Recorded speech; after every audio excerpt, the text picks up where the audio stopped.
angry, Aussie. Aussie. Aussie.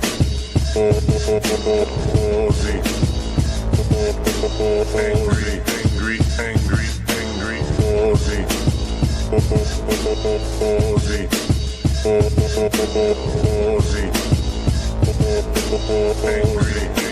Angry. Don't introduce the theme tune. There we go. What are we? Thursday night. I know what day of the week is. I am too smart. SMRT. Oh, Violi. Hello. Yeah, I'm also watching that Rogue One doco, or as they like to call it on YouTube, video essay. But yeah, just really deeply going into the revolution is the only way to fight fascism, which, you know, fuck yeah. And hello to you as well, Charlie. And as you're quite familiar with me saying, I'm going to set up to make a short cocktail video. Tomorrow night, I'll do a longer one, which will be the next one for the book, which will be the first of my favorite cocktails from 2024. I've almost finished the script for it. I'll finish the script tomorrow and I'll shoot it on stream tomorrow night for the Obituario, like a martini made with tequila and mezcal. But remember, this one a couple of weeks ago, waterproof watch, and I didn't have the audio on properly. So I couldn't use it. Well, I chose not to use it because the audio was shit. It was the camera microphone. The audio recorder did not work. I did not switch it on properly, which happens sometimes. In fact, it's only happened since I've moved the recorder to here because I don't see it clearly sometimes. But it was still a good idea to move the recorder here because the sound is better quality. All right, we've got to do the close-up making shots first. So let's get this in here.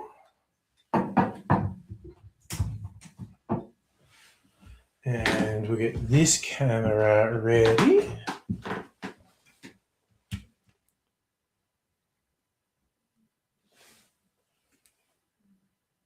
Oh, stop doing those bloody speakers. Yes, it is the anniversary of Rourke's Drift, which was dramatized in a rather good, very old Michael Caine film, Zulu, which I've watched several times. I have no idea how accurate the series of events are in that movie, but it's entertaining. And it was a pretty over-the-top epic battle. And the thing because I'm not much on history, a thing I only discovered today, I want this, and I want this. I only discovered today when looking up in Wikipedia what happened on this day. And it's Rourke's Drift. On the same day, only about 9 miles away, there was another battle between the British forces and Zulu, which the Zulu won. Dry gin. Which dry gin is the question? Patient Wolf. Let's go Patient Wolf.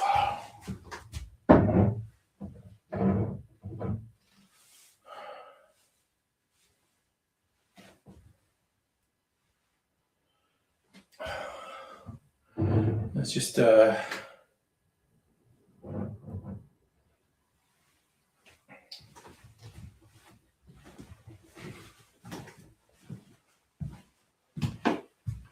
just thinking of, do I want to bother to do trickier editing with shorts? At the moment, my thinking is no. Maybe I'll change that. All right, it's lined up. Let's get the lids off so we can do action more quickly. Okay.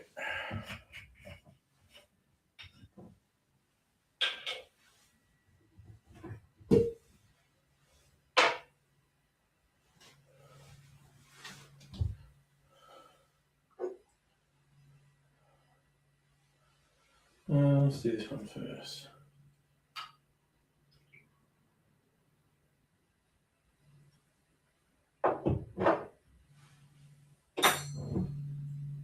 Oh, it's plane going over.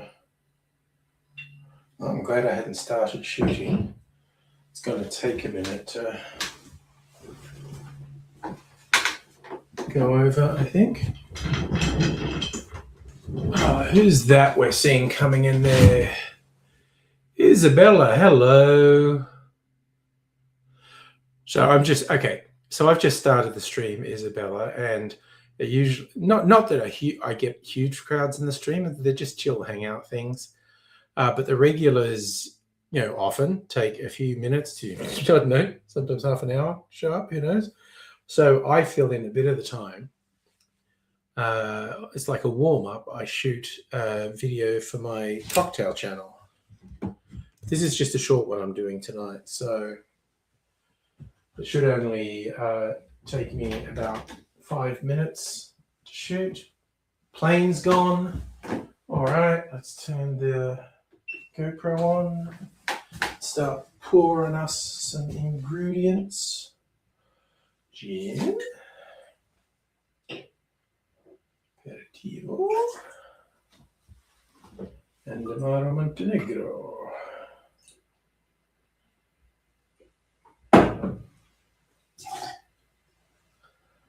All right. That's pretty straightforward. Oh wait, is my ice defrosted? Almost. Oh shit, I almost dropped my favorite glass. I would have been sad. Alright, that's good. So I would have if I'd have smashed my favorite glass, because I don't think I can replace it. You know what? Before I shoot this next bit, I'm just going to put the lids on to minimize my chances of disaster. Because I am a clumsy motherfucker. Oh, I forgot to put the bitters in. You know what? I'm going to put Peychaud's in for the colour. Get this ice ready.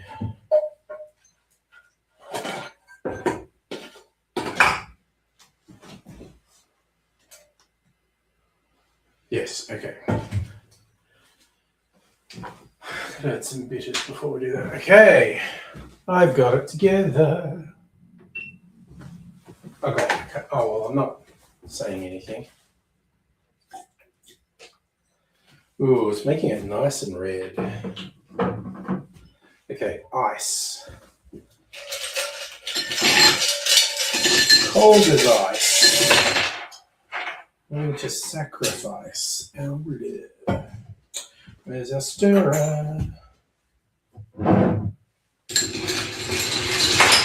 Oops, lost some ice. That's okay. Get this chilled. Stir it for about another 30 seconds.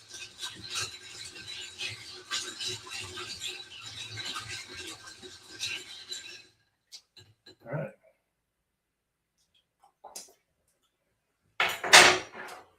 Oh, it's got a little edge of bitterness on it. That. And we strain this in.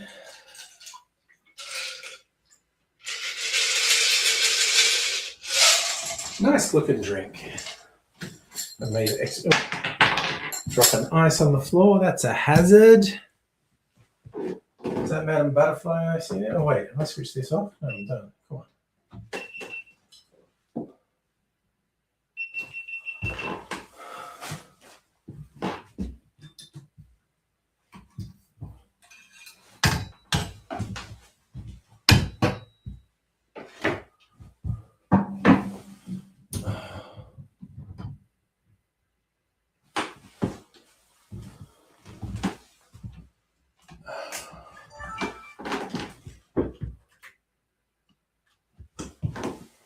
Okie doke, how's this going?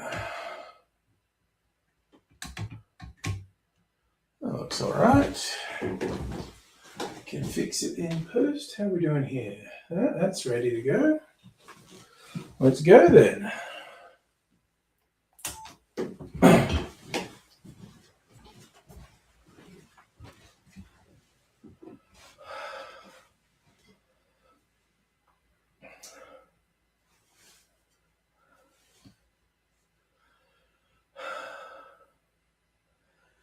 G'day cocktail lovers. This rather bright pinky red cocktail is called a waterproof wash for reasons that escape me. How red or pink it is going to depend on what ingredient you choose. It does include a bittersweet aperitivo. Around the bitterness of Aperol is recommended. I use this bitter from Dolan, which is very red, which has given it this nice hue, but you go with what you have. It's funny, the profile of this is quite close to a Black Manhattan, but with gin rather than whiskey. And it was that combo that made me want to try it, that and the quirky name. But let's give it a taste.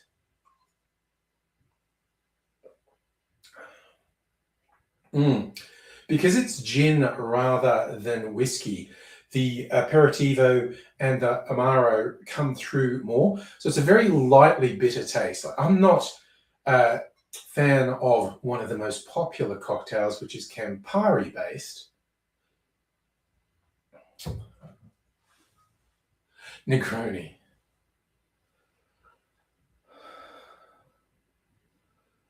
I'm talking, of course, about the Negroni, and that flawless editing was not covering up the fact that I blanked on the name for a moment.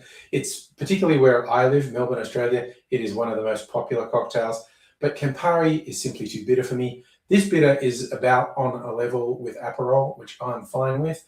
And so if you're like me and the Campari in a Negroni is all a bit much for you, this is in the same ballpark, but lighter, and I quite like it, so you might like it too. I'll show you how to make it.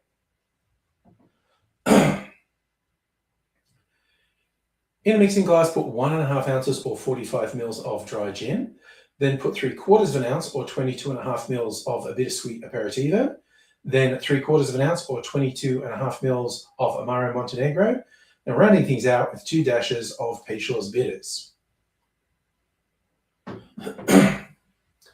Add ice to the glass, stir that for 20 to 25 seconds to chill and dilute the drink. Then I'm straining that into a rocks glass over a big chunk of sexy clear ice.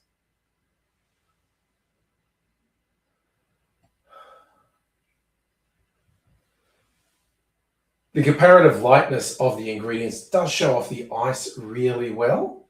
I was going to say something else and I blanked. Oh yeah. The comparative lightness of the ingredients does show off the ice quite well. And I have to admit, Peychaud's bitters weren't recommended in the recipe I found, but I like Peychaud's and I wanted the extra red. I regret nothing. I'm going to finish off my waterproof watch. Like I said, if you'd like a lighter alternative to a Negroni, this could be for you. Cheers. Oh, God, that was a lot of rambling.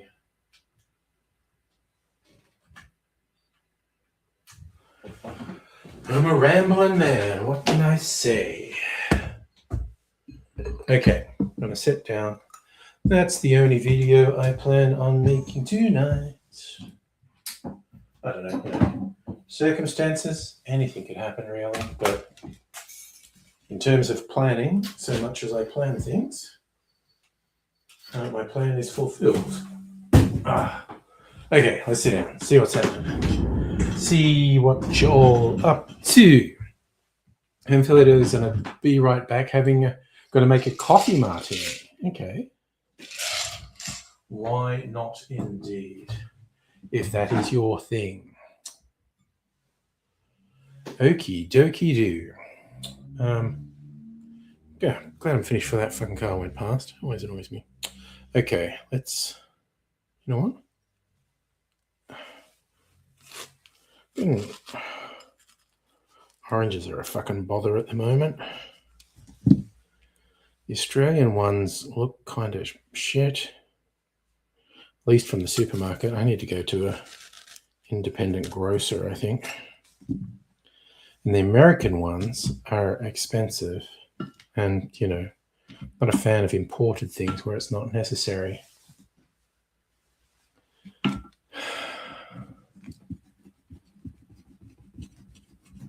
It's only late summer when this happens. Or I guess it's midsummer rather than late summer, but, you know,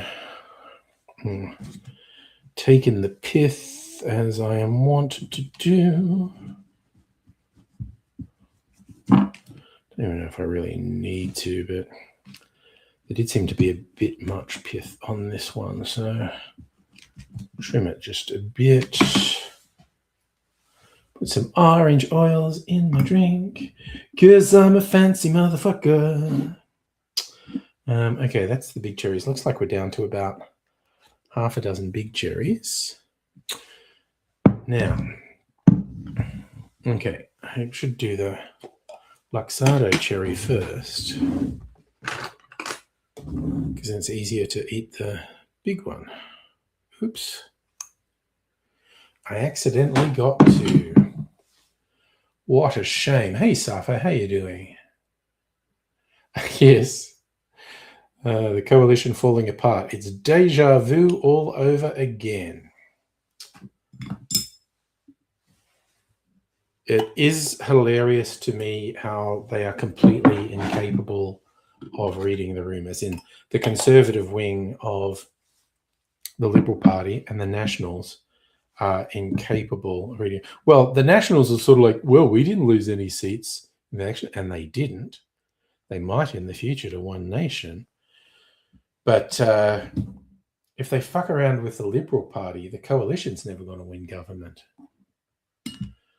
This is not something I will lose sleep over, obviously. I've never made my politics a secret. In fact, I've made it my personality on YouTube, at least.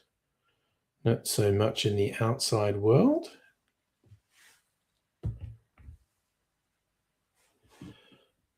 Safa, it's a horrible... Look, any inroads One Nation make is a net negative for Australia. Hanson is a gross, disgusting, vile, racist piece of shit.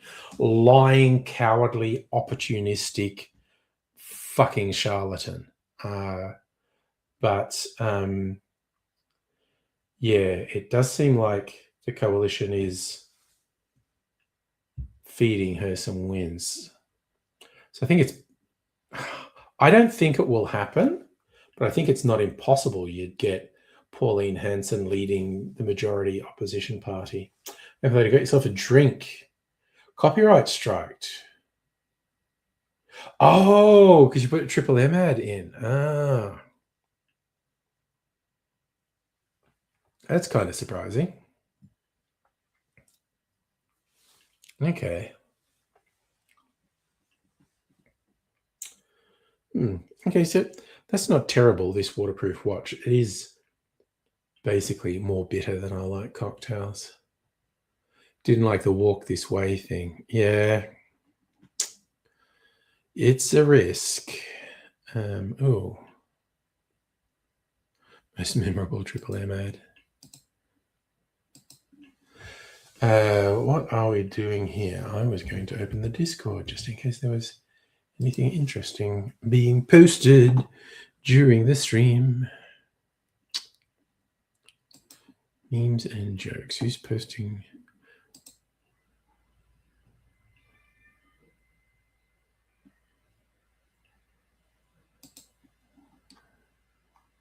Okie dokie. That's looking all fine and hunky-dory. The video's restricted in Russia and Belarus. Yeah, that's a major loss for you. Yeah. Oh, blocked in Russia and Belarus. Good Lord. I occasionally, I don't know if it's because of some change in their algorithm or because a really old video gets a complaint or something. But every now and then, it doesn't happen often, but it happens, a few times a year usually. A really old video, like a 15-plus-year-old video, will get age restricted, not a strike or anything. I'll just get an email saying, this video, which I do not give a shit about because it's, as I said, it's usually 15 or more years old, is now age restricted. And every time I get that email, I'm like, oh, thank God YouTube has quickly moved to save the impressionable youth from my terrible influence 15 years after I uploaded the video. It's like fucking ridiculous. Oh, you getting good responses to the vids? Great. Love to hear it because I love doing them with you.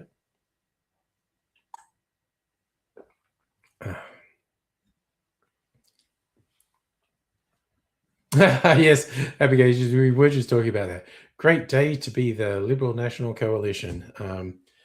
They cannot stop shooting themselves in the foot. Like the absolute lack of realism in them at the moment is friggin' mind-boggling. It's just like, really, you guys? Really? I get that, you are actually who you are and you're a horrible piece of shit, but you used to be better at lying to the electorate. And where the electorate has made it just blindingly, unmissably clear what they want. And you just go, no, I think our answer is to go further away from what the electorate said they want. And then my presentation keep on getting better. Nice. Good. Oh, cool. Okay. Well, I really enjoy doing them with you, Charlie. Have a go. Yes. Yeah, that's basically it. Little Proud loved having just a gross racist potato as Prime Minister. And it ties it back to the story that was from earlier in the week that was on the ABC website of the Liberal Party had done their election post-mortem and they distributed it internally before releasing public. And Peter Dutton said, you can't release that. It's libelous towards me. And so I assume it just said, Peter Dutton's fucking useless. Everything he did was wrong. This Trumpy shit they were pulling fucking killed us. And hello, Justin. How are you? It was just one of the funniest things I've ever seen. Like Liberal Party's post-mortem withheld because Peter Dutton said it libels him in his office. So it must have just gone to town and said, oh, we know exactly fucking what. I did see Trump publicly backing down on Greenland. It does appear that something can penetrate his ridiculously thick skull, which is wild to see. Hey, EOR Explorers, how you going? Yeah, there's another taco over there. But it had to. It's the concept of Trump not backing down, and because he had explicitly said he would use military force to get his way with Greenland. The concept of him, first, the concept of him ever having said that is fucking wild. Like, Jesus Christ, that's just something else. But the concept of him not backing away from it is, good Lord, it's just, it's unimaginable because he's literally declaring war on Europe if he does that. And it's just unhinged, even by Trump standards. Libel threats, one of your favorite things not to have to worry about in the USA. Yeah, it is pretty hard to get someone convicted of libel or slander in the US. It is true. Absolutely funny thing about 80% USA uses diabetic meds made in Denmark. Yeah, it's just ridiculous. Abigail, you reckon even the GOP would impeach him if he went ahead with military action against Greenland? Yeah, that is true. All of his compadres are probably using the diabetes meds.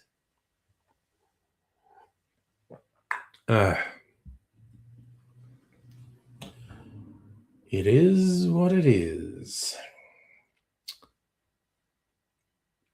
Yeah, the world just doesn't make sense anymore. Anything can happen. Anything can just like I can't make sense out of anything. predicting anything is fucking beyond me.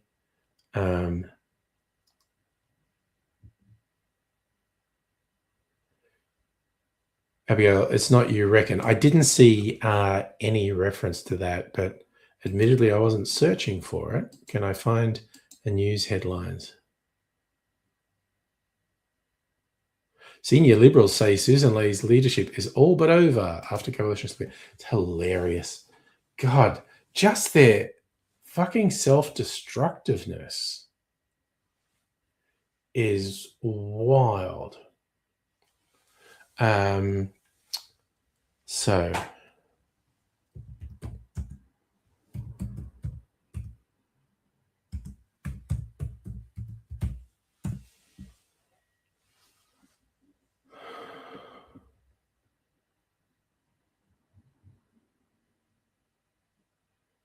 Republicans react to Trump impeachment questions over Greenland threats. This is from Newsweek.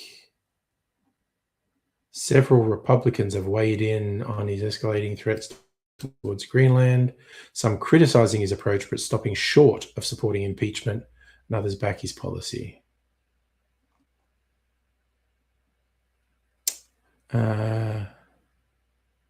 Democrats have floated the 25th Amendment should be invoked, which is he's not fit for office.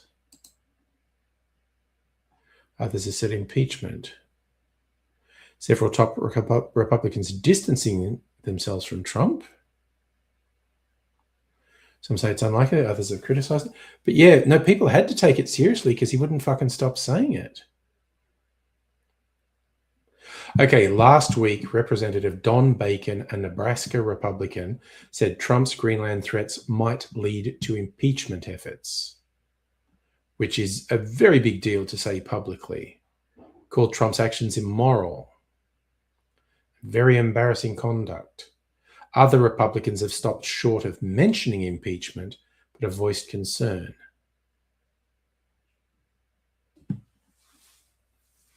Even Mitch McConnell, I've yet to hear from this administration a single thing we need from Greenland. Sovereign people are not willing to grant us.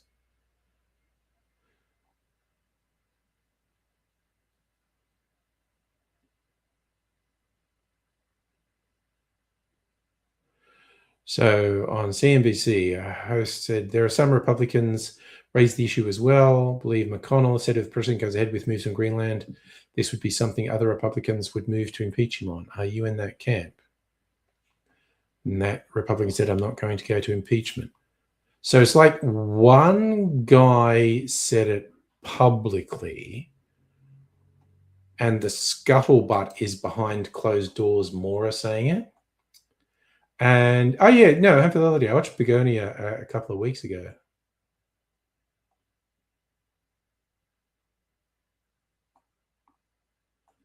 Also a good point, hopefully elderly, if it was a strategy to distract from the Epstein files, it worked pretty well.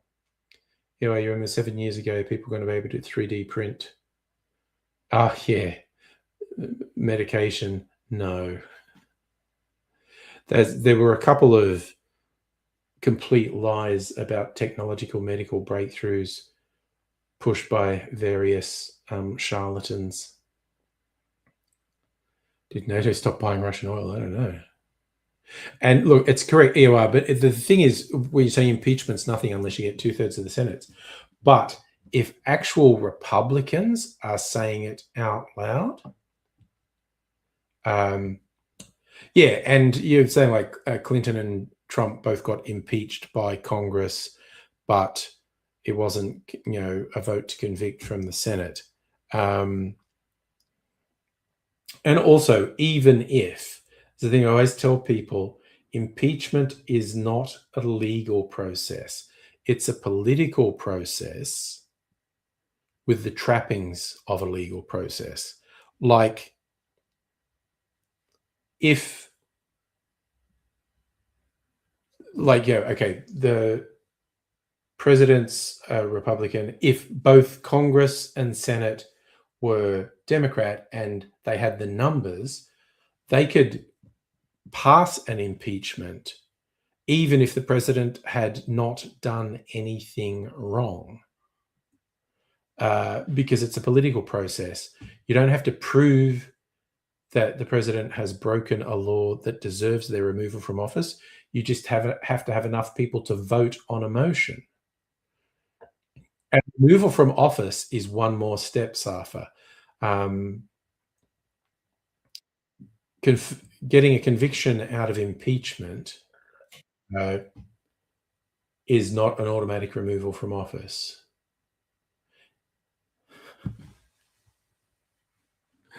No, the Jedi didn't try to remove Palpatine from office. There was a very brief moment where Mace Windu is probably gonna fucking off him with a lightsaber, but Anakin killed Windu.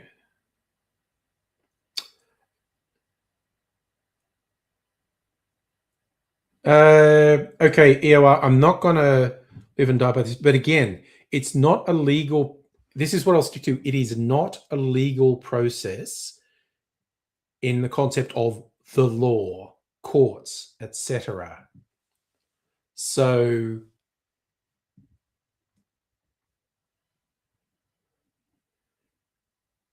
it is not a legal process. It can be a binding process in the political system, but it is a political process, not a legal process. There is not a judge or a jury measuring up evidence. Stuff is just presented for vote.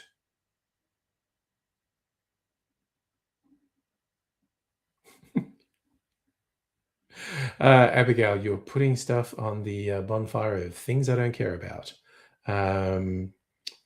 Oh yes, what do they call that? Is it the expanded universe in Star Wars? Whatever it is, the lore. It's just like, yeah, people are into it. That's cool. Go for it. May 1,000 flowers bloom and all that sort of thing.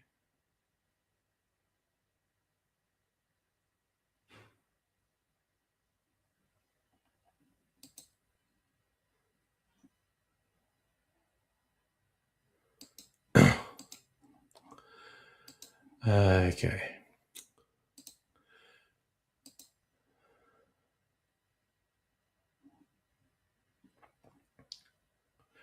EOR, I didn't say it wasn't democratic. I said it's political.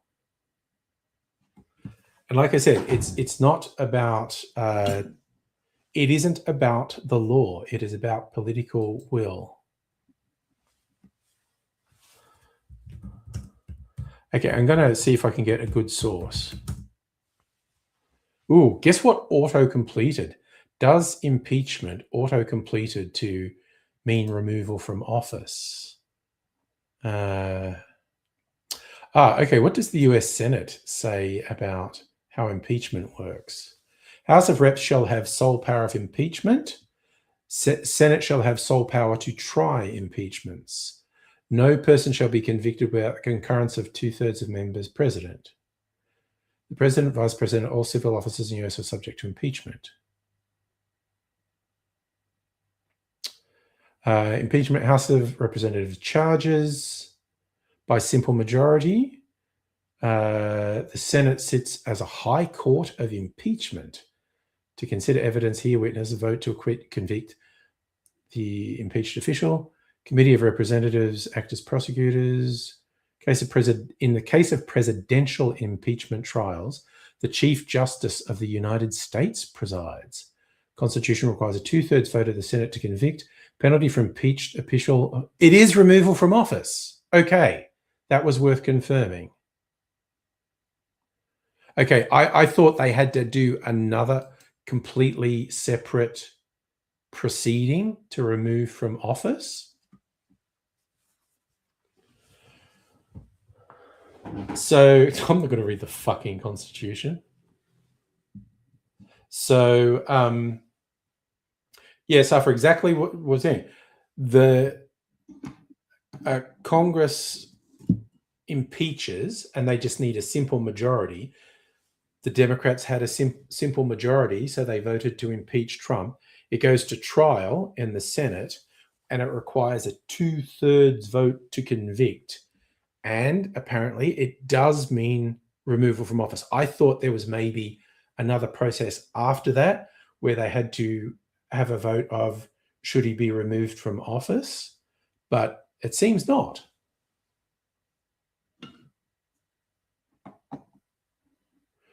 Well, Safa, we found out about Greenland today.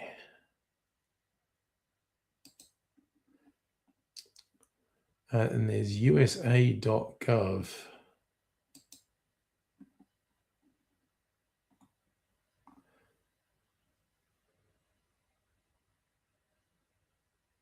Yeah, so, okay, just a second source, which is US government website. Yes. A vote to convict in the Senate does mean removal from office. Would there be a civil war if Trump refuses impeachment? Okay, Safa, no and no. First, it isn't going to happen. There is not going to be an impeachment of Trump. There simply isn't. It's just, there's not going to be a conviction in the Senate. It simply isn't going to. Well, look, honestly, Trump could potentially do something even worse that could make it happen. I wouldn't rule it out. It's a possibility. It's only a small possibility. Here, just an Australian PM, it's just a majority in the party room, isn't it?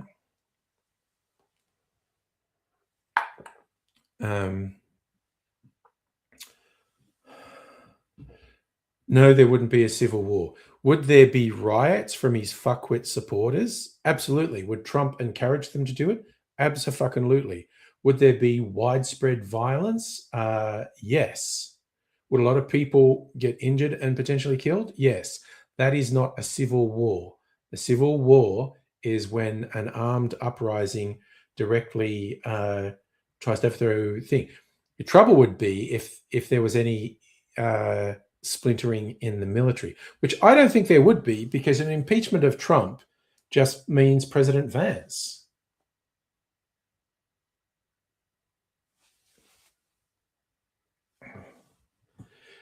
Well, yeah, like we're saying, conviction would require 75, no, 2/3, not 75%, 2/3. But look, and again, I'm not that much of a political tragic that I know how much of a swing the Democrats would need to have 2/3 majority in the Senate, but I've not read anything likely.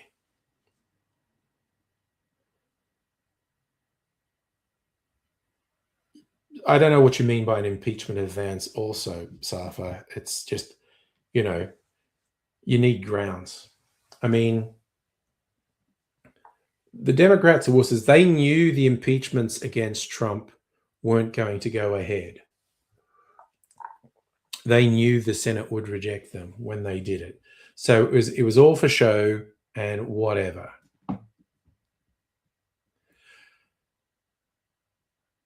And okay, I think what you are trying to say is this is where it comes back to impeachment's a political process, not a legal one. They can just say, oh yeah, JD Vance sucks, impeach him too.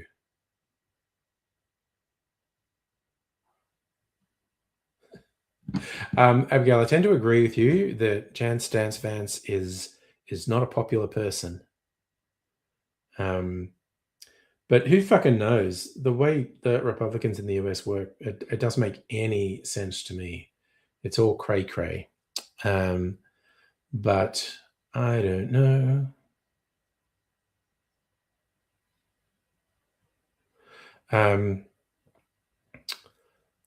Here's my hot take.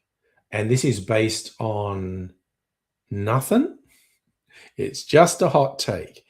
If the unlikely, bordering on impossible event happened that after the midterms, the Democrats had a majority in Congress and a 2/3 majority in the Senate, which means they successfully could push through an impeachment, they haven't got the guts to do it. I'm just going on everything they've got. They do not have the guts to do it.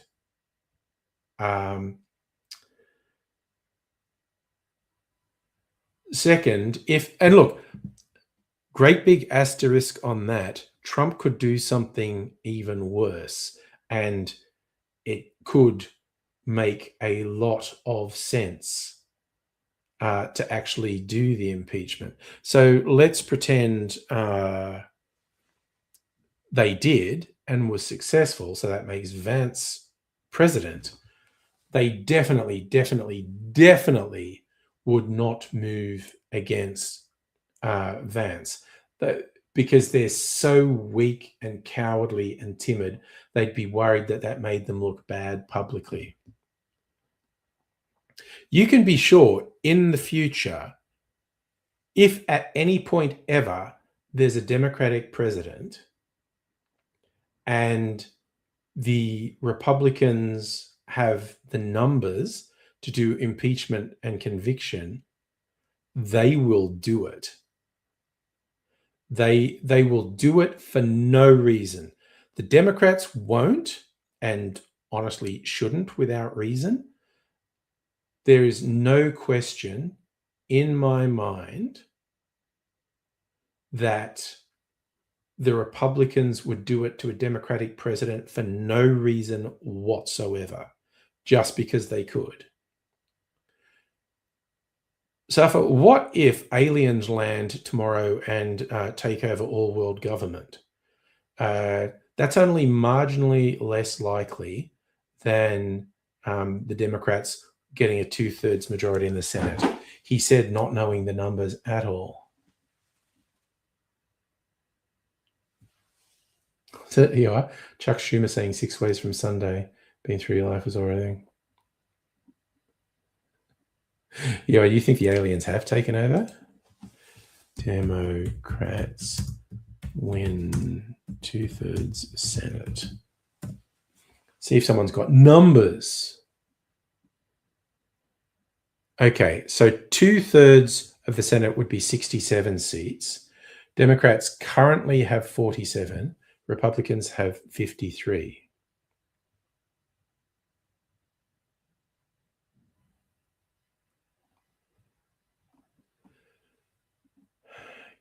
Can Democrats really win?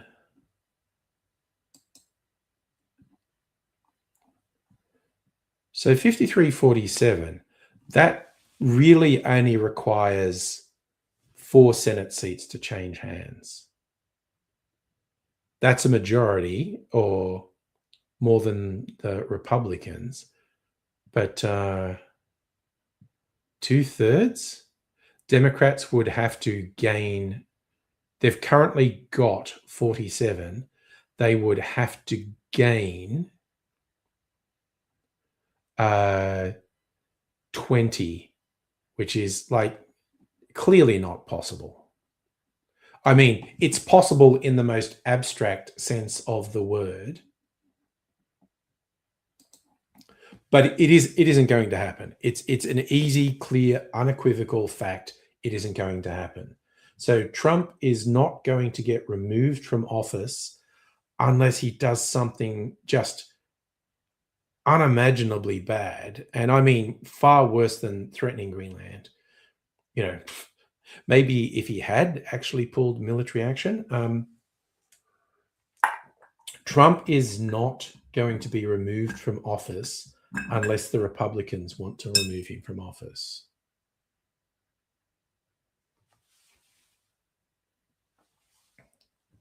Yeah, home field. It's possible, like winning Tats Lotto. It's possible. It's not a realistic thing to consider. Ooh, what is the time?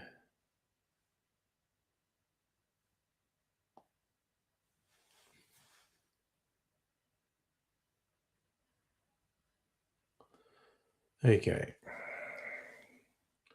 Just checking the time. Trying to actually, you know what? I'm going to have some of my weird colored clarified cocktail. Weird colored because I used my black sugar syrup in it.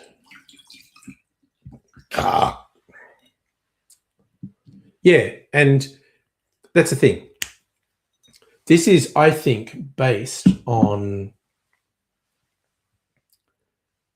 all evidence, based on all recent history with the Democrat. But I mean, here's the thing. Okay, so they did do impeachment motions on Trump in his first term, but that's because they knew it was never passing the Senate. So it was just for show. Kind of like, I mean, it was absolutely legitimate. Trump is a criminal. He has, in his first term, in his second term more so, he's committed acts that are worthy of impeachment. That's an objective truth. The way the Republicans moved on Clinton was like bullshit. I mean, yes, he was philandering in the White House, but you're gonna fucking, oh, yes, because you lied. And he did, he lied. But it's like, oh, shut the fuck up, you fucking whiners. Never been able to vote in person. Banned before you came of age. I don't even understand that. Voting in person being banned? I've never heard of that.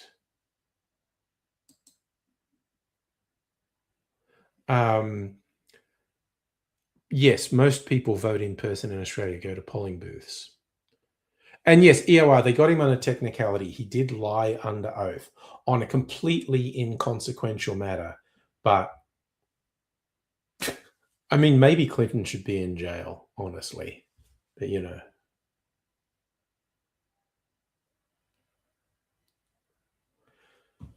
Justin, the process in Australia is interesting. Well,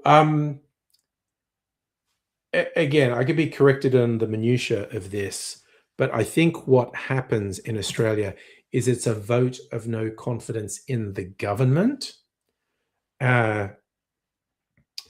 in which case I think the Prime Minister is required to go to the Governor General and say, the Parliament no longer has confidence in me to run a government.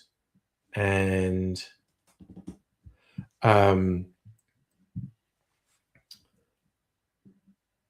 so I think in most cases, the outgoing Prime Minister would suggest to the Governor General what form of government there should be next and suggest that the Governor General supports it.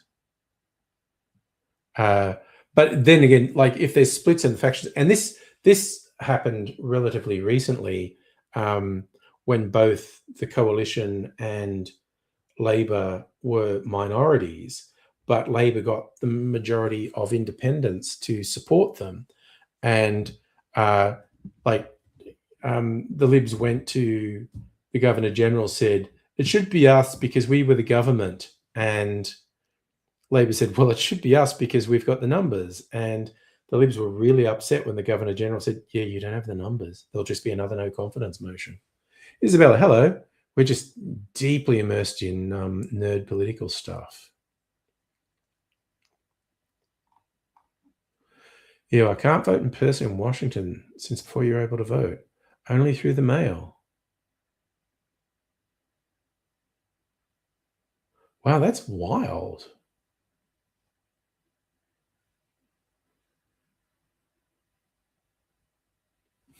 We've been having fun with political talk, yes. Yeah, so you normally can't pass a no confidence motion unless you got the numbers who'll back an alternative. Like this is the weirdness that happened with the Tories in England, like when they kept swapping prime minister, because it wasn't just Labor wanting to destabilize the Tories. It was different Tories wanting to seize power and undermining the sitting prime minister. And there were combined votes that got no confidence in the prime minister, and out they went. Someone else came in. Virginia's passing no hand counting ballots. It's weird. Okay, I have to admit, I despair for the US electoral system. There's so much wrong with it. You can find, or you can argue for flaws in any political system, any voting system, any vote tallying system. I really despair for the US, though. So what happens? See, EOR voting here, either postal votes, early votes, or in-person votes. So that all the ballots, physical ballots, come out, and there are tally rooms where there are observers for both parties, and the returning officer goes, okay, vote for this person, vote for that person, vote for that person.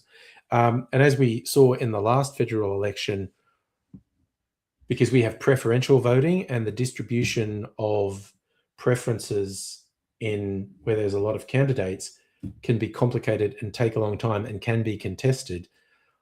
It was weeks before we had a final result. It was on the night of the election we had a conclusive result of who was winning government. But the last couple of seats took weeks to resolve. And in a couple of them, the person who was elected only by a handful of votes. So, Safa, electronic voting is the worst fucking thing ever. You look there. It is possible to behave fraudulently in our electoral system, the whole thing with the paper ballots and whatnot. Electronic voting is by definition untrustworthy. It is the worst fucking thing ever. No, it's not great if you're overseas. It is fucked. It is fucked and terrible. If you vote from overseas, it just takes a while for your vote to get there. It's that simple. I'm not talking about voting for more than once. I'm talking about electronic voting being open to manipulation by malicious actors, either in the government or outside of the country. It's the fucking worst. There is no integrity whatsoever. None. No integrity whatsoever in electronic voting. Anyone who says otherwise is a fucking liar, possibly a fucking moron. But those are your only two choices. Anyone who says, particularly because they tend to say, you get people who say like electronic voting is infallible and tamper-proof. Most of the people say that are lying, and they know they're lying. It's just possible they're fucking morons and just don't know what the fuck they're talking about. But electronic voting is the worst fucking idea ever. You can never, ever, ever, ever, ever trust results from electronic voting machines.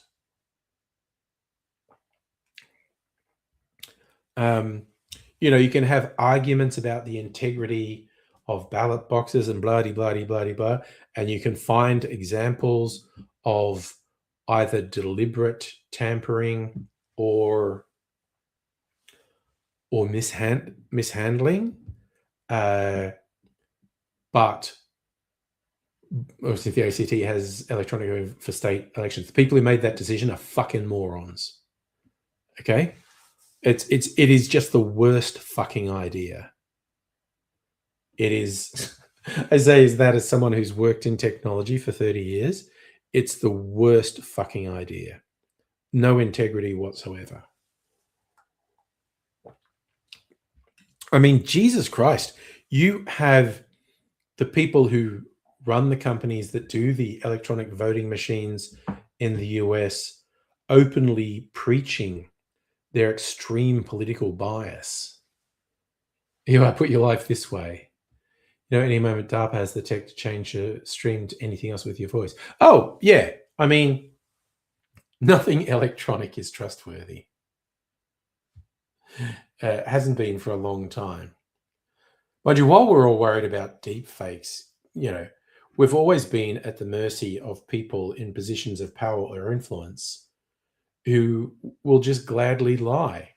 The one I always go back to is the Spanish-American War, started and justified by complete lies, and media outlets at the time actively worked with the US government to justify the Spanish-American War. There were no deep fakes. There weren't even doctored photos. they just put lies into print, and people, and the government said the lies, media printed the lies, people went, oh, okay.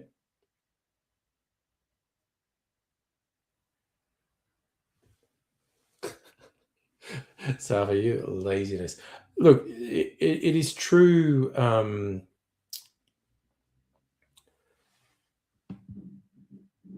Posting a ballot is more effort than doing it online. It's just a terrible fucking idea.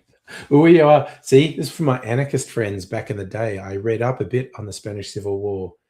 It was a classic example about how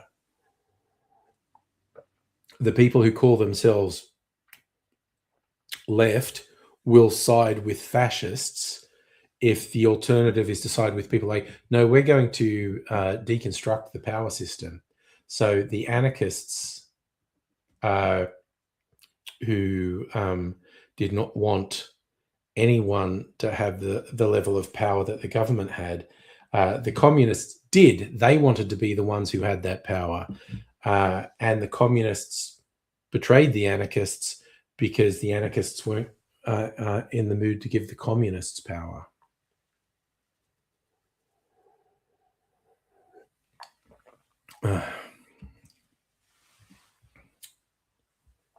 So yeah, the same.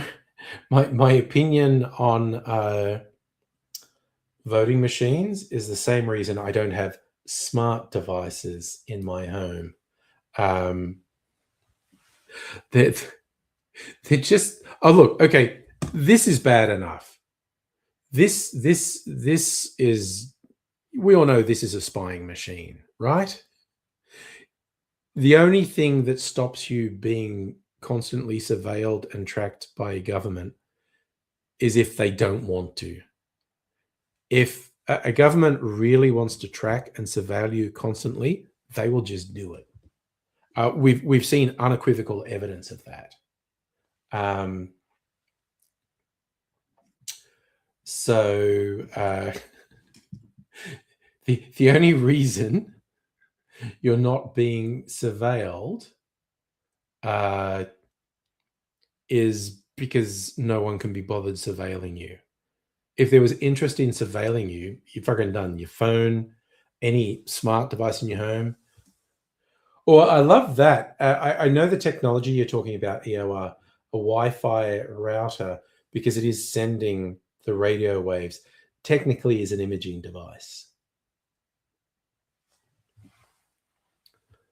Again, that's a very arcane way to spy on people. But yeah, your phone, your computer, any smart device is just spying you. God, it's like there's been jokes. This hasn't happened for a while. We've been talking things like Alexa or Google Assistant, and I've just said something like, hey Alexa, play Mighty Mighty Boss Tones, and someone had an Alexa inaudible difference from it, and they went, "Fuck you! I just started doing that."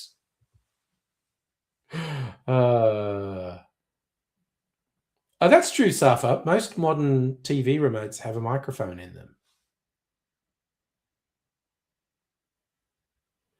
Yes, Full Spectrum Warfare. Fun name, but yeah, good name for a heavy metal band. But yeah, the Snowden revelations were the big one to me, where he just showed, no, there is constant warrantless surveillance of US citizens by the US government.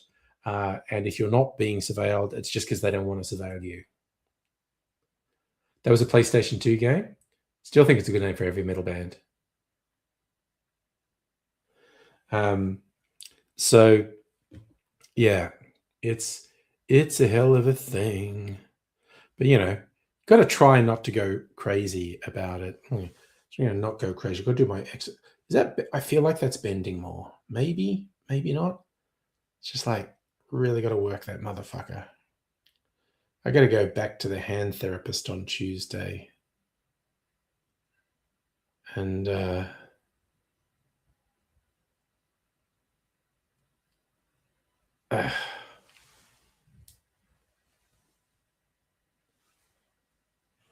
Oh, look at that. Society has social credit system. Well, no.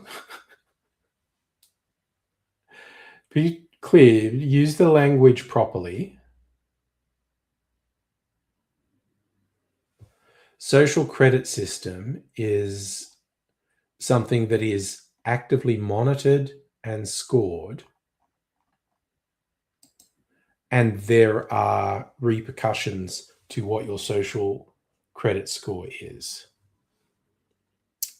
Can you be embarrassed and shamed and maybe lose your job through pressures on social media? Absolutely. But that's not a social media, that's not a social credit score.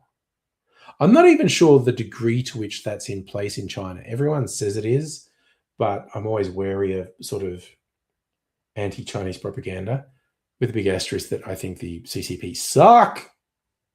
Not a fan.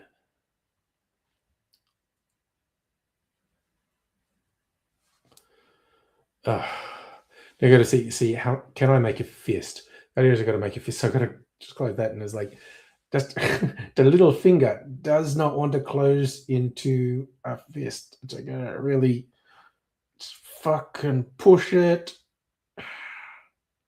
This is okay. That's the limit. I'm just feeling a shooting pain up my hand now. That is the absolute limit right there. Gotta hold it. Tension. Fucking tension. Oof. Okay, that's probably enough of that. Abigail, look, have I tried a finger that does close? I'm getting there with 9 out of 10 of them. So I think 9 out of 10 is a pretty good success rate. Oh, yeah. Do you have the full story? Like, I don't know, 2 months ago, I slipped in the rain and fell and dislocated the middle joint on my pinky. I just had it bandaged up, went to see a specialist. After it said, oh, no, I need surgery. So I had surgery 4 or 5 weeks ago. And they thought I'd be recovered by now, and I'm not. I saw the surgeon this week, and he's going, "Oh well, you're not the fastest recovery, you're not the slowest." And the hand therapist told me to get more aggressive, basically, with my exercises. Still not meant to hurt myself, but I meant to get yeah. So yeah, the middle joint was dislocated, and they did surgery. Like this, no, you can see it. There's a scar that goes around there. They peeled that off and played with the tendons in there and corrected it. And and as I've said a few times, when the local anesthetic wore off, it wore off while I was sleeping, woke me up at 2 a.m. Worst pain I can remember having in my life. And I took some painkillers that did fuck nothing. And I waited for 3 hours in just the most agonizing pain. And then took some more, and the second lot kicked in. So yeah. Madam Butterfly, will I have lasting problems? That'll probably be kind of fucked forever. Yeah, I do hope the surgeon knows what they were doing. Yeah. Seems competent. Gonna mix a drink. Why the fuck not?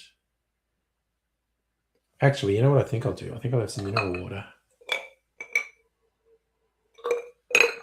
I got my non-alcohol glass here. The ice has been melting, so I've got some nice icy water to drink. Be a little bit responsible. A bit more.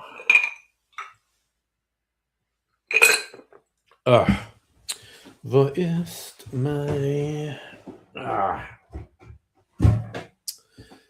favorite mineral water? Worst pain in your life? Second time you had appendicitis. Second time? So did you have appendicitis and they didn't do surgery? Because I didn't think this. Actually, I have heard that's super fucking bad. If it's at the critical stage, that's terrible.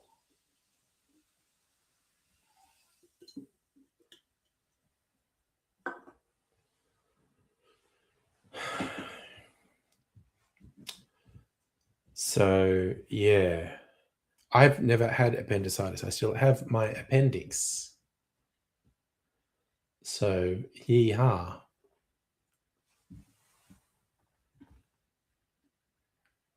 had various pains and infections and injuries, but I had 3 hours of just fucking agony just with this finger, which really goes to show they fucking went to town under there. They cut it around there, lifted a flap off, went in there, stitched back up. So they really went to town. So after I didn't go out looking for the aurora, kind of regret that I didn't, but I didn't. Yeah, I had it in the 5th grade, but got diagnosed as lactose intolerance. So the first time you had it, it didn't get treated, but it just kind of calmed down. And then it came back. And when it came back, it was super bad.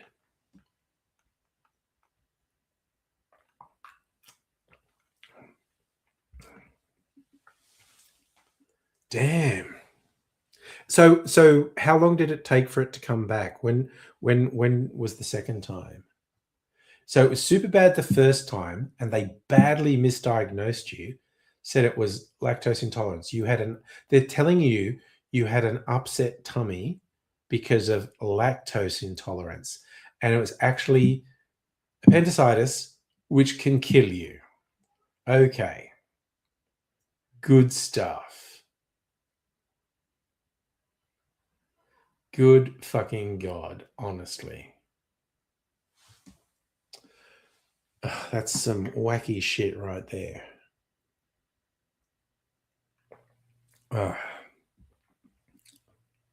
I had a tummy thing. It's about 2 years ago. It was really painful, and I was going, "What the fuck is this?" I went to see GP, and he's like, "Okay, we test a thing.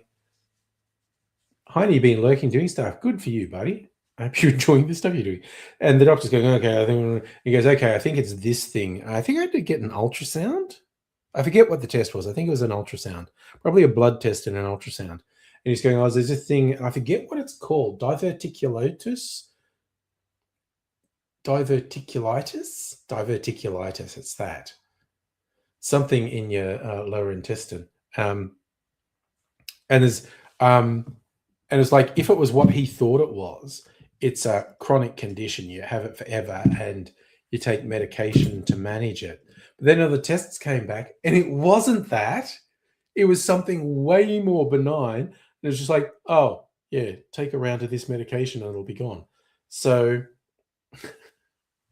God, in the last 5-6 years, I've had probably 3 or 4 warnings of, oh, that could be really bad. And then further tests done and go, oh, no, it's way more benign. Starting with when I was doing my bowel cancer screening and got a false positive. Well, there was some blood in the stool sample that I sent the government. And so I got the spit roast, the colonoscopy, endoscopy, tubes in both ends of me, meet in the middle and shake hands. And I got a clean bill of health. So like, yeah, that could have been bowel cancer or something else. And it wasn't. And this diverticulitis wasn't. It was something else. And there was one other one. I'm trying to remember what it was. Oh, yeah, I actually had to have some biopsies. There were these really itchy things on me that wouldn't go away. And the GP is like, oh, that could be this thing, which is shit. And again, is a chronic condition. And you have to take medication for the rest of your life to try and manage it. So it did biopsies, cut little bits of me and send them off. Came back, oh, no, it's actually something way more benign. Here, rub this cream on. So, yeah, 3 times I got indicators that I might have a real serious problem. And 3 times it came back something way more benign. Yes, I'm not fat, I'm pregnant. Anyway, you've never been scoped? Okay, look, the whole thing was fascinating to me because the spit roast, as the anaesthetist explained it to me, the anesthesia was what they call twilight. It's not general anesthesia. It's like, technically, you are not knocked out, but you will not know anything. You won't know a thing, and you'll just wake up and think. But I was like, really? And sure enough, and it was also really quick. Like, when I have had general anesthesia, and it takes you ages to wake up, and you feel like shit for a while afterwards. You know all the drugs. I don't know what it was. All I remember was Twilight, and I'm the only. Is that? I feel like that's a Seinfeld reference coming out of the anesthesia early, and was the dentist and his sexy assistant who were doing stuff. Midazokum is memory ratio. No, it was anesthesia, but it's called Twilight. And also, it was like when I woke up, there was a clock upset, and it was only an hour and a half after I'd gone under. And they fed me straight away. That's the other thing with general; they don't let you eat for like 12 hours or 24 hours because you'll just throw up. Yes, Abigail, they made me watch the Twilight movies, which is anesthesia. Seinfeld and Mr. Bean both had horrible dentist scenes. So did Marathon Man. Truly horrible one. Safa should be driving after a dental visit. Not if they've been doing anesthesia for like an extraction. I think the anesthesia for drilling is less full on, but you should ask the dentist. Don't ask me, random fuckwit on the internet. You ask the dentist. But I think I can safely say if they've given you enough anesthesia to do an extraction, don't drive.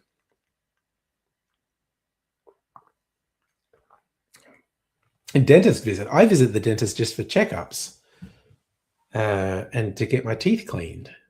Drive after that.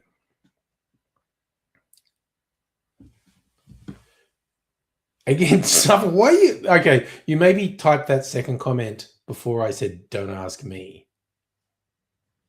But yes, don't take my fucking word for something as serious as that. You would ask the dentist about that.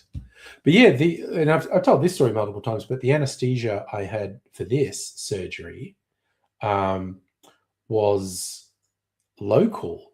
But yeah, the anaesthetist said, yeah, you're not going to really be aware of anything. You won't actually be unconscious though, but it'll be weird. And I'm like, okay.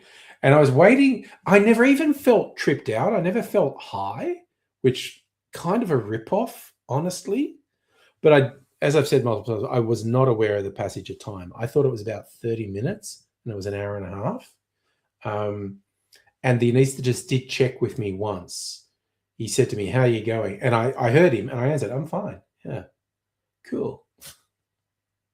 But it's so wild. Man, we have such good medication these days. If you ever want to get unsettled, watch a series from a couple of years ago called The Nick. There's a dramatization of these like early 20th century medicine at the Knickerbocker Hospital in New York. It's when probably at least half of surgery patients died because they didn't know how to keep him alive.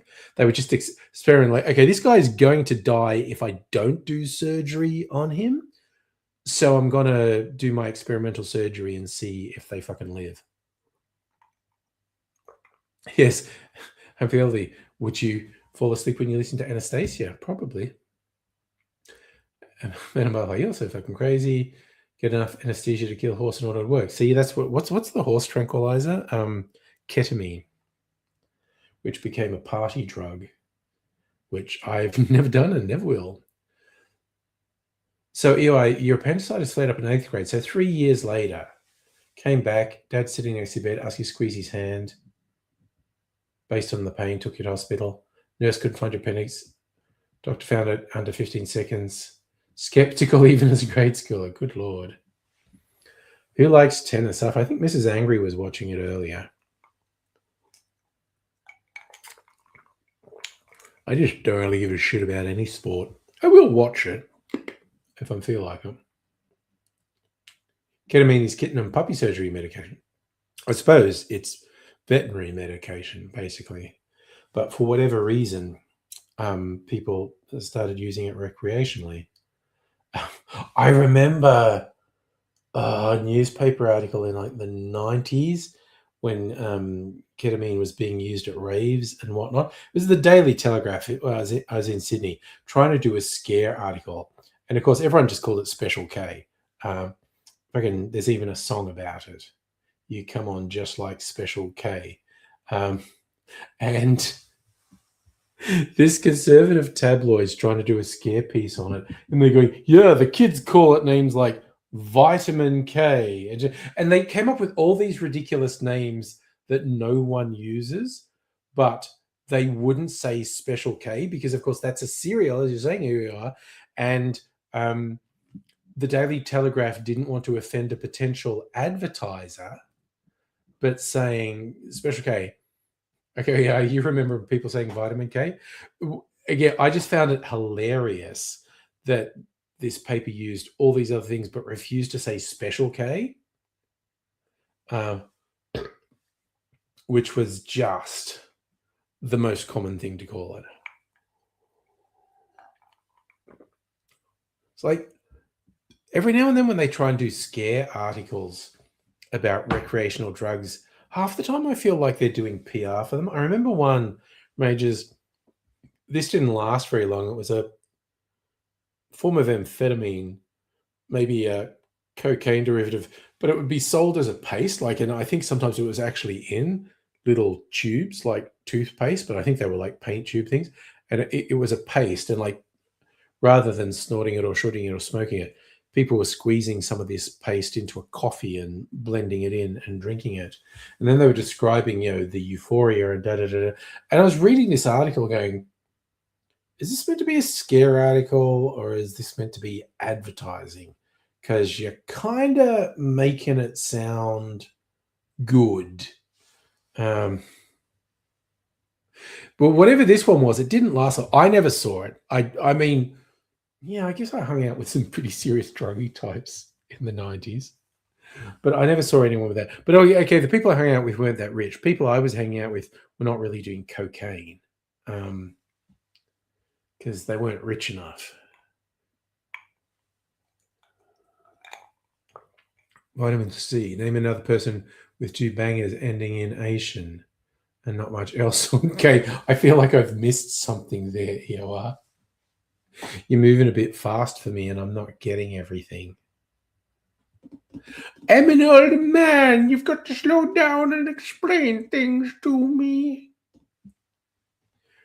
You young whippersnappers.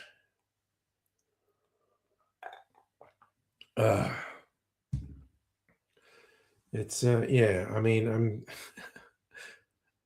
I gotta be honest, I am pretty easy to confuse. So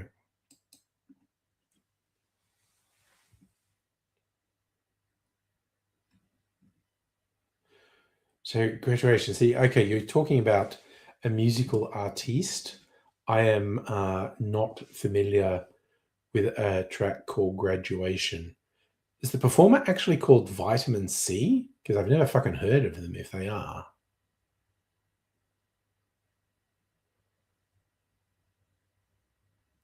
So it's Graduation and Vacation. It was played at screening of Pokemon the first movie. So just to clarify, is that by a performer called Vitamin C? I am unfamiliar. Singer is called Vitamin C. She's big in 1999. Okay. I am quite unfamiliar with that particular artiste.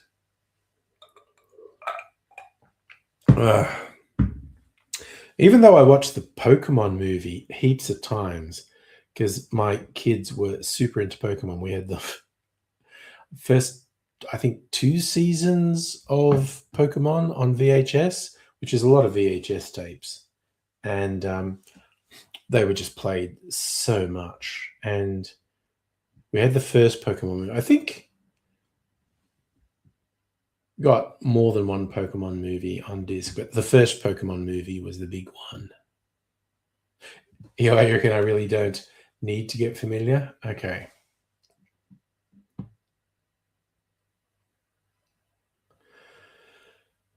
Yeah, well, that was the olden days when my youngins were into Pokemon. But yeah, so when they expanded it and, added hundreds more Pokemon, I never kept up with that. Well, Donkey Kong Barrel of the Bunghole. We had a Nintendo 64, which I loved playing. Didn't have any of the Pokemon games on it. Did very late in the game get Pokemon Snap, which I didn't mind. But we had Donkey Kong 64, Mario Kart, Mario 3D, Perfect Dark, Ocarina of Time, Majora's Mask. I still think Ocarina of Time was the high point for Nintendo 64 games. Just the level of complexity they managed to work into that. Super Mario 3D was fucking wild. Just to have that was like the best 3D experience that left anything that had come before it for dead. But then, of course, you ended up getting a whole bunch of really quite good 3D games. Banjo Kazooie.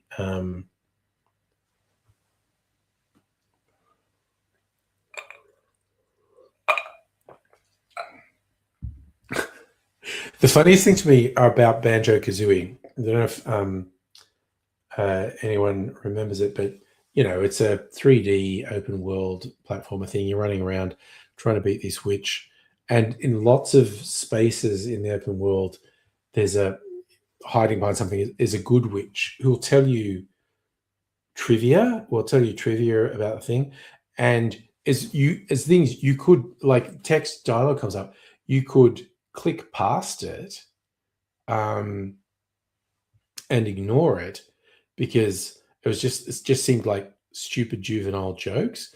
And for whatever reason, first time I played Banjo Kazooie, I read all of that dialogue. Maybe I had the young'uns with me and I was reading it out to them. I don't know.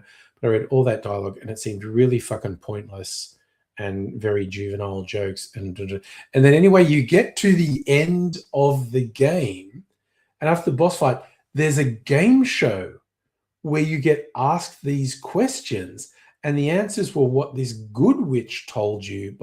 So if you ignored those bits and skipped through the dialogue, you didn't know that you couldn't win the game. You had to win this game show at the end. And I was just like, that's fucked up. Because if you got this far and realized, oh shit, that's all the stuff that you'd have to go back through all the levels and find this good witch again and get the answers. Yeah, but for whatever reason, first time I played through, I actually paid attention to all these dialogue scenes, and I needed them at the end of the game. And I didn't know that. I mean, there were probably guides on the internet that would A, tell you you're supposed to listen to them, and B, probably actually just told you the answers. But I wasn't into looking up game stuff online at this point. It was just like super friggin' lucky I had actually paid attention to these dialogue scenes. Good. Who are you bringing up over the other? Who was hotter, Vitamin C, Billy Piper, or Amani Coppola? Okay, I don't know who Vitamin C is, or Amani Coppola. Billy Piper, who was on Doctor Who, yeah.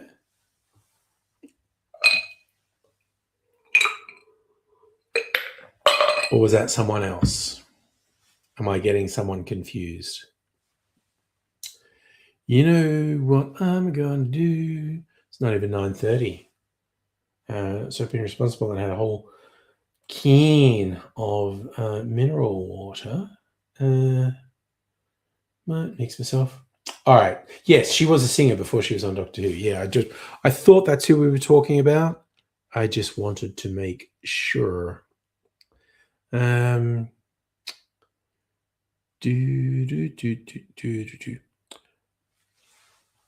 I think I want to get up jointy. Well, yes, because Billy Piper was notoriously a chav, which is the British version of a bogan.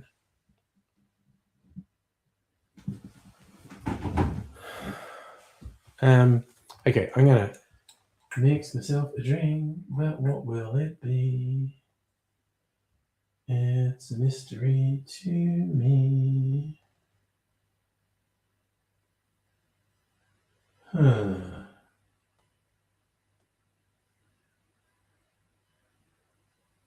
try this bargain brandy I got.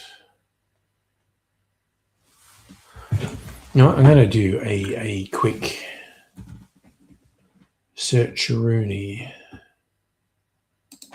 Let's see if something.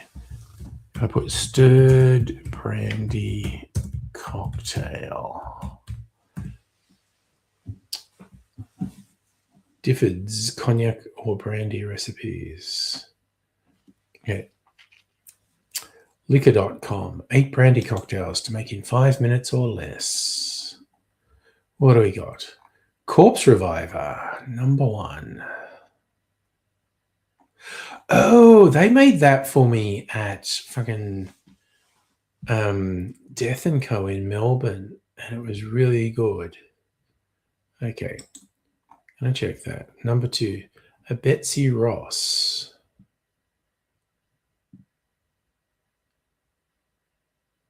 Brandy, Ruby Port, Orange Curacao. Sidecar. Sangaree. That's a fun word. Sangaree.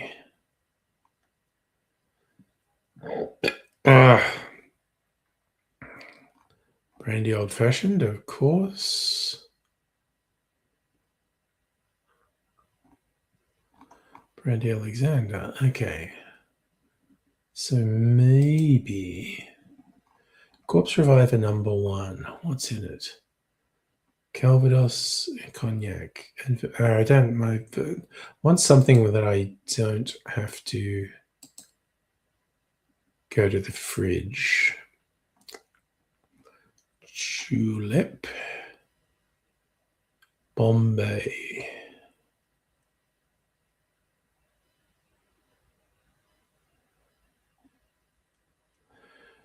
Brandy Manhattan.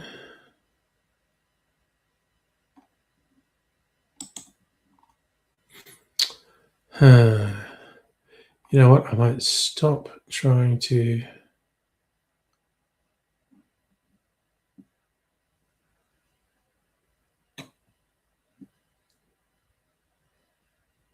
All right, let's go look at a couple of recipes. Call me old-fashioned. Yeah, it's just an old-fashioned. Okay. Black feather, brandy, infamous. Okay, you know what? I'm overthinking this shit. Up your head. It's just such a good story. And as I say, every time I bring it up, I swear to God, I am not exaggerating. I am old-fashioned, Abigail. Oh, no, where's better. Okay. I want to have. Oh. You know what? Probably some absinthe. That's what's called for. Okay. I'm going to do some sugar syrup.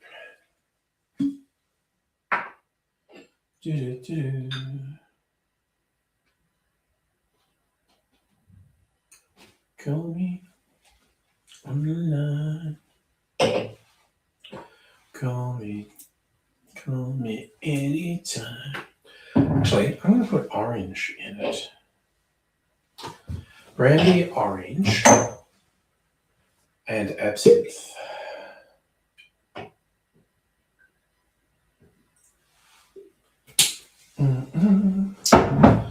That's my grand plan.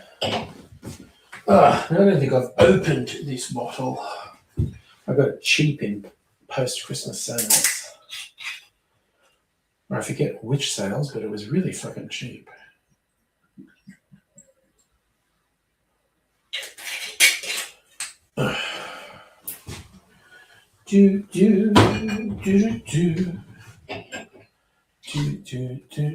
Where's my absinthe dasher? On Dasher, on Prancer. Oh, there it is.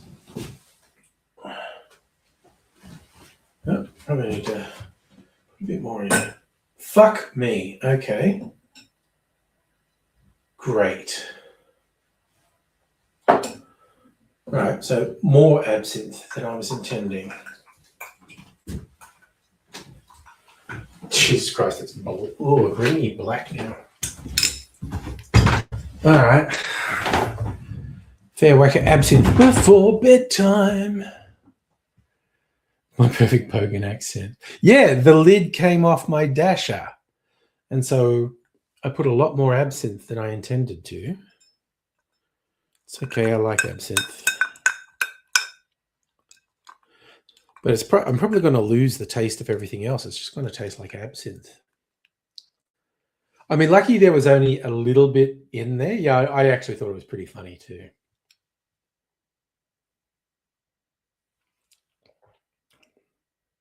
Oh shit, no, this is good. Damn. Like, no fucking around. This is good. Damn. God, I got to write that down. Brandy and orange liqueur and absinthe. So it's kind of cousin to a Sazerac. Okay, I'm going to write it down so I don't forget it. Also got to think of a name for it.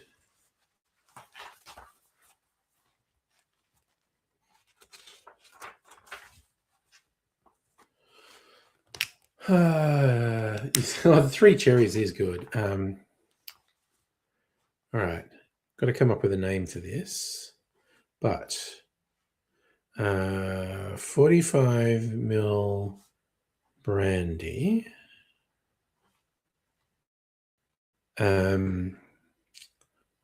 15 mil. Actually, I think it was like 30 mils orange liqueur.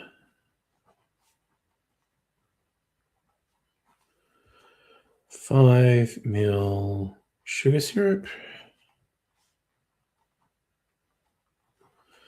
And say 3 dashes of absinthe. Absinthe makes the heart grow fonder. Justin, I did see bits of that Mark Carney speech. For anyone who doesn't know, is Canadian and was just straight up saying, although he did not straight up say fuck Trump, fuck America, but it was a barely coded message. Fuck Trump, fuck America. The rest of the world should unite because we are not safe.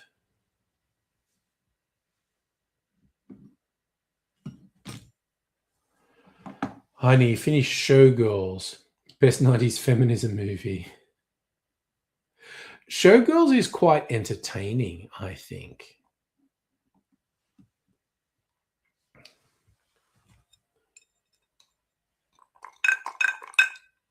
It's got a surprising amount of depth, I think.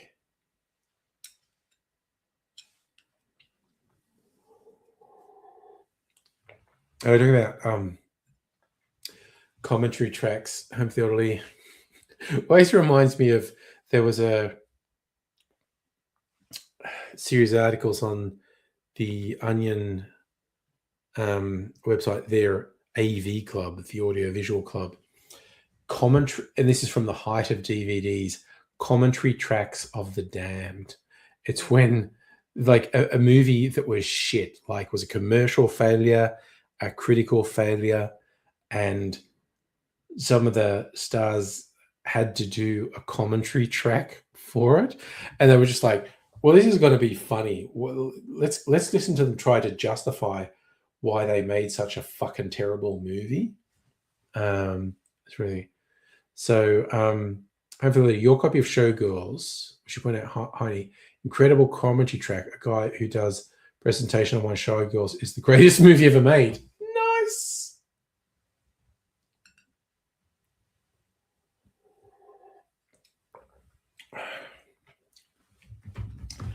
That's fucking yum.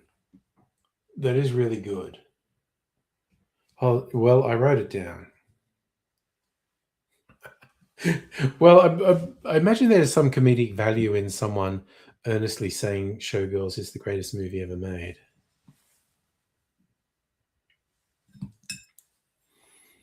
Okay. Got to work out what I would call this cocktail.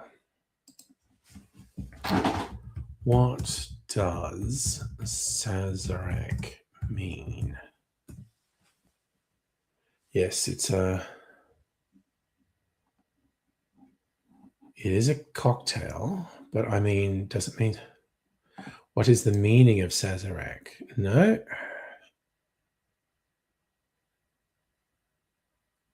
Where did the name Sazerac come from?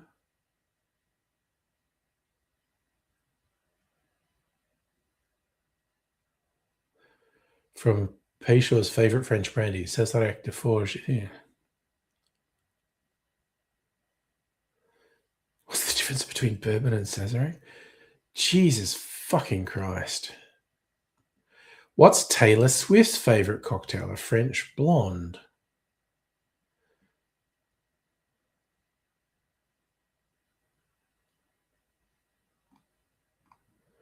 What was Doc Holliday's favorite whiskey? Old Overholt, which still exists.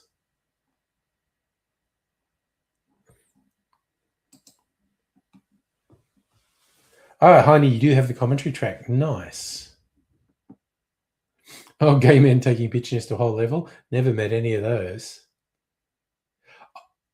Oh, so he's not really earnest. He's just being campy. Nice. Makes the movie even better. Worth twice as much. That does sound good. Apparently, Ben Affleck's commentary track for Armageddon is funny because he's very dubious about the whole enterprise. No, home theory, it was blue absinthe, but it went kind of greeny in the drink.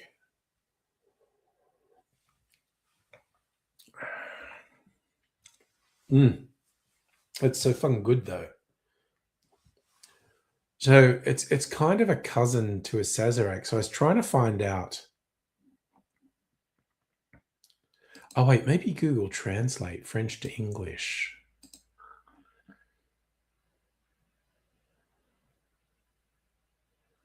Where are we? Translate French to English. Sazerac. No.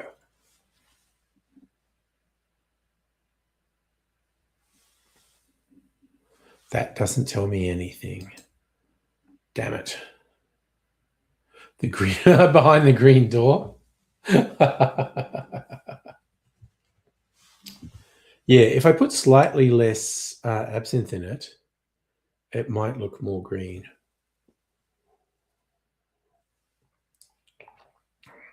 God, that's really good though. It's really fucking yummy. Okie dokie.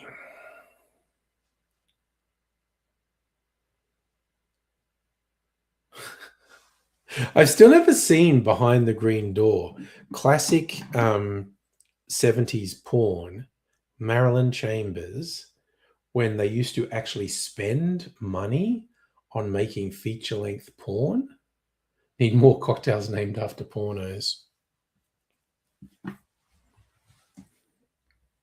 I think if you made it with green chartreuse, you'd call it Behind the Green Door. Maybe I should make it with green chartreuse. Call it the Green Goblin. Nice. A Devil in Miss Jones. Ooh, yes, that's another famous one. Now, there are lots of cocktails. Okay. I think Difford's is one of the best databases of cocktails. Okay. So we just search for cocktails with devil in the name. Okay. Search results. Okay. So cocktail names: Devil Smoked Margarita, Devil Woman, which is close, Devil's Margarita, Devil's Soul. There's the Devil in Me. Devil's Horn, Devil's Share, Testament Devil. Okay, so I think Devil Woman and the Devil in Me are worth exploring. What's in them? Devil Woman, Rum, Lemon Oleo Sacrum, Bitter and Dry Vermouth. That's quite interesting.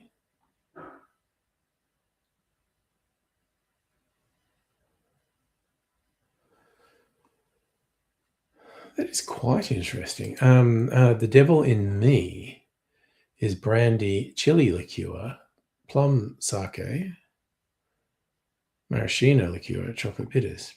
Okay, now I need to go, is there a cocktail name that has Jones in it? Because we mash them up. Okay. Cocktails, mixed drinks. A Quincy Jones and a Janie Jones. Let's see. Probably should be. A Quincy Jones is Dubonnet, whiskey, syrup, bitters. That's kind of shit. What's a Janie Jones? Gin, ginger, and apple juice.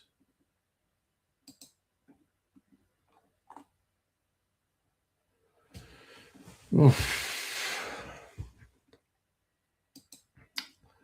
The Devil in Me. Brandy and chili.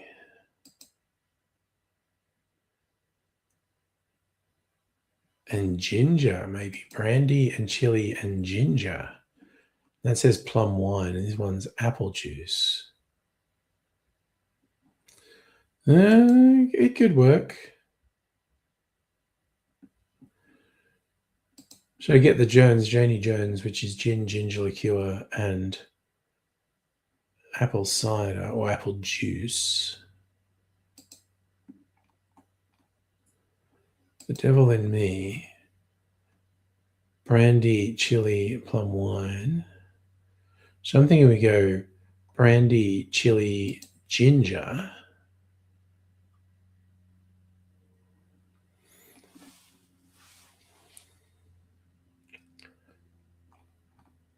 Janie Jones is a highball topped with soda.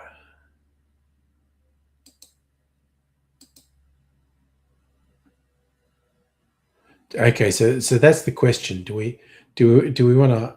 Should the Devil in Miss Jones be like in a elegant glass, or should it be a highball, like topped with soda? That's the question.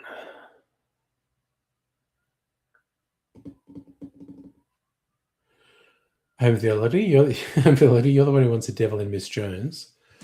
I'm starting to think I've got.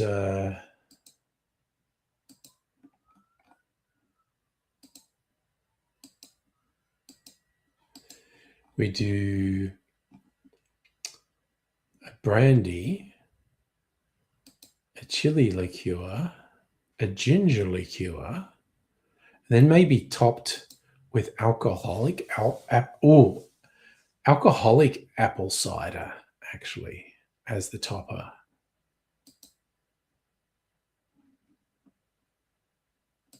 If we're doing a highball. A glass shaped with sexiness. Okay, so we don't want a straight glass. But the question is, okay, do we want this sort of glass? A coupe sort of thing? Or a Nick and Nora? Or do you want actual curves like a hurricane glass? I'll show you what a hurricane glass is. It's hiding in here. Oh, okay.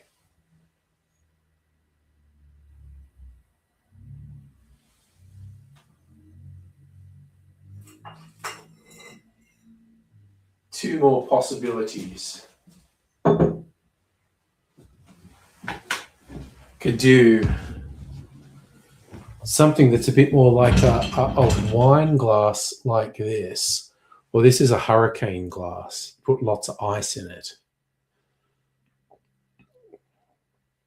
And this could work if you're doing a highball, like topping it with apple cider.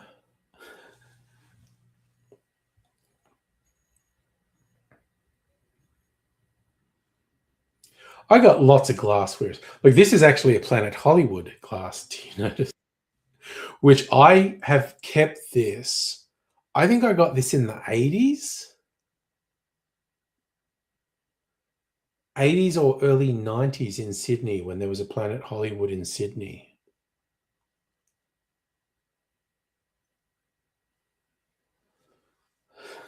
So I can tell you're in love with one of the glasses, but I don't know which one. I'm thinking maybe the hurricane glass.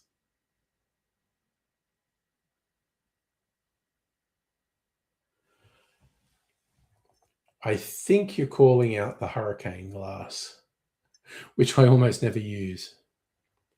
Man, butterfly, fuck a hurricane, you want a tsunami glass. Well, you can have a fair bit in that. Anyway, I'll put these back away before I drop them.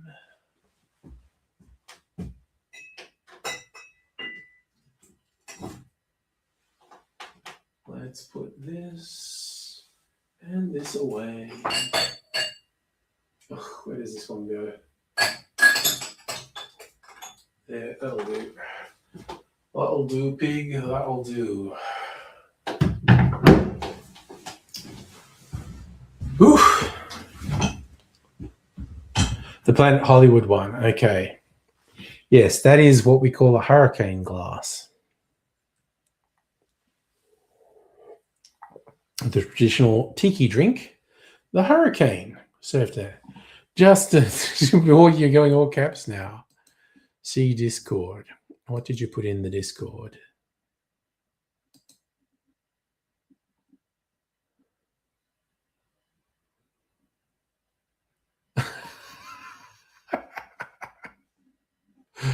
Who's this?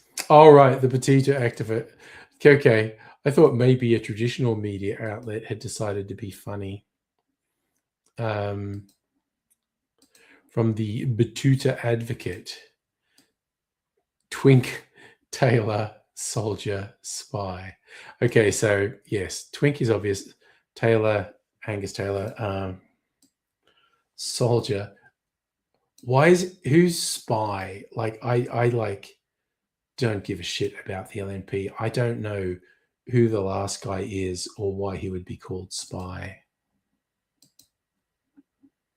Because again, stressing, don't give a shit about the Liberal Party. Nor should any rational person give a shit about the Liberal Party.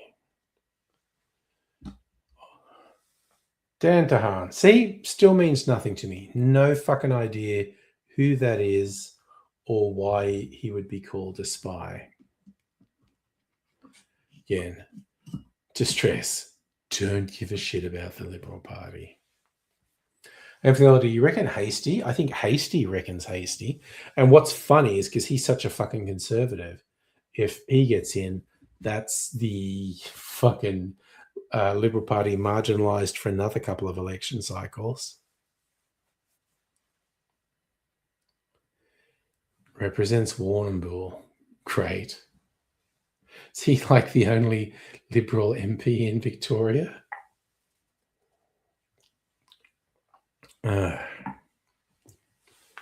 Hot damn, that fucking cocktail's really good.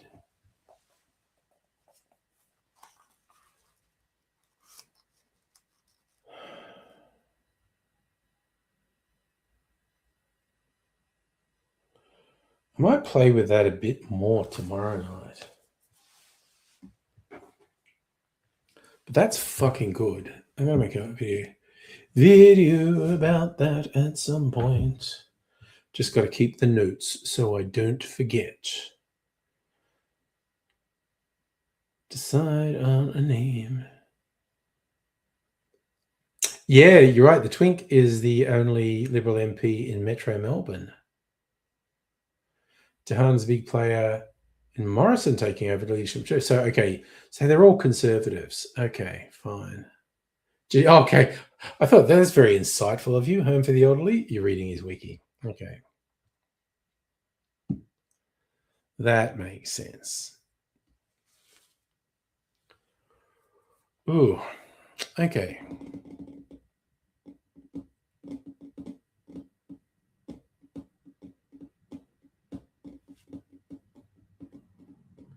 Yeah. No, look, the name is vaguely familiar, but again, I must stress, don't give a fuck about the Liberal Party.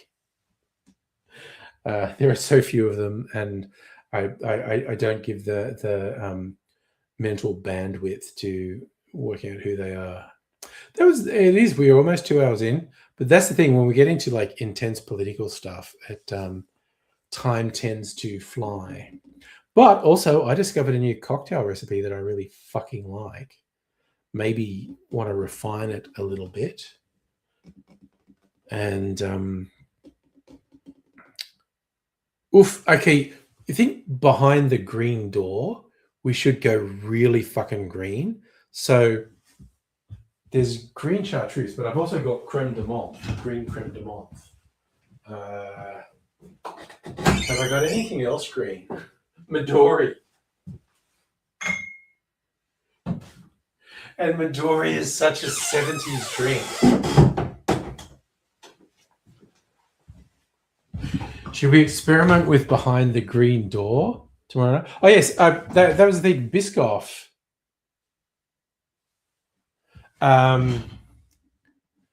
Because I've got this Biscoff spread. And so Kirsten reckons whiskey. Oh, no, see, I'm talking about infusing a spirit. Whiskey and spiced apple. Yeah, I've actually used up all the spiced apple. I've made an old fashioned with it. So I was literally talking about infusing Biscoff into, and it's Biscoff spread into spirits. And I was thinking of brown spirit, either whiskey, brandy, or rum. Kirsten has got in early with the vote for whiskey. But also maybe Biscoff has had its moment. Everyone was obsessed with Biscoff like 2 years ago or something. But yeah, I have jars of the Biscoff spread. So I'm thinking, I've got some big empty jars. So I'm thinking just a couple of really fucking big spoons. Far be it from you to disagree with Kirsten. Kirsten knows her shit, honestly. I'm thinking just a couple of big spoons of the Biscoff spread and then a spirit in it, and you like shake it up and leave it for days, weeks, and then filter it. So yeah, it's going to be like a liqueur. So okay, if I was going to do whiskey, I probably want to use up a couple of whiskeys. Probably there are no bad whiskeys up there, but ones that I have sort of no investment in, emotional investment. So thinking maybe, well, there's a lot of the Brogan's Way. There's a lot of the Black Flank. What's this one? Solera. Don't want to do that. Bourbon, rye. What's this? Single malt whiskey. 58%. Fuck yeah. Rum cask. Ooh, I want to retaste that at some point. Yeah, maybe the Brogan's Way, maybe the Black Flank. What's still in here if I empty one of them? Talisker and Hellier's Road.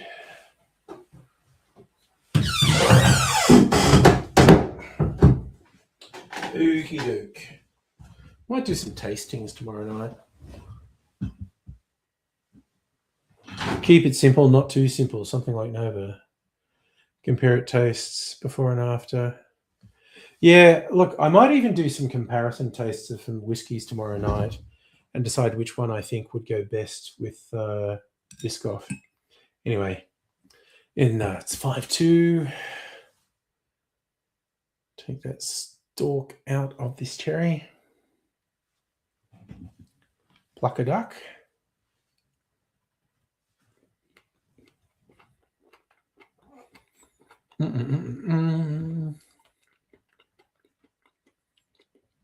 Oh, this shit is yummy.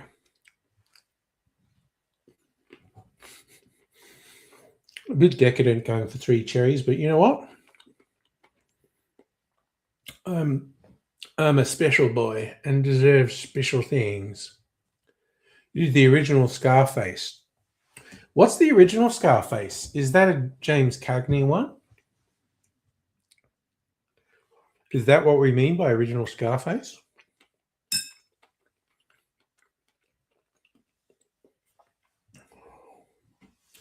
I haven't seen a lot of James Cagney, but one I watched that I liked was Angels with Dirty Faces. So you're talking about it's okay. So it's not the Al Pacino one. Okay. Well, let's quickly look it up because I'm about to go because I need to pee. But let's look it up.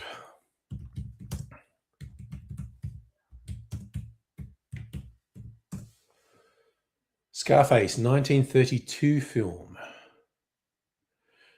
Pre-code gangster action, directed by Howard Hawks. So it's very rough at the time. Paul Mooney. Okay, so not a big name. Okay, that's why you don't know the guy. All right, there you go. Yeah, you're doing Howard Hawks this week. Okay, well, I'm going to bed. But tomorrow night, party night, anything could happen. Wild and crazy times. Been great, intense political talk tonight. Who knows what we'll do tomorrow night? But I'm going to Sleepy Berbers now. So you'll take care. I will say bye for now.